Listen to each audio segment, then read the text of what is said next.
May balitang hatid ang ihip ng hangin, maging mga bituin kay rikit ng ningning.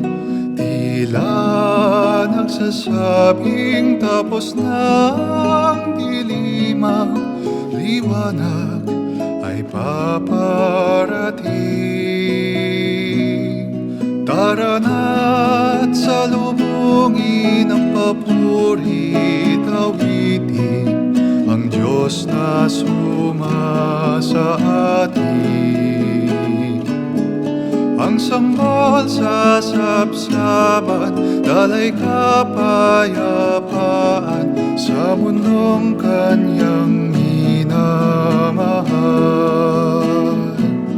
Sa payak na sapsaban siya'y natagpuan, sa gitna ng abay piniling manahan.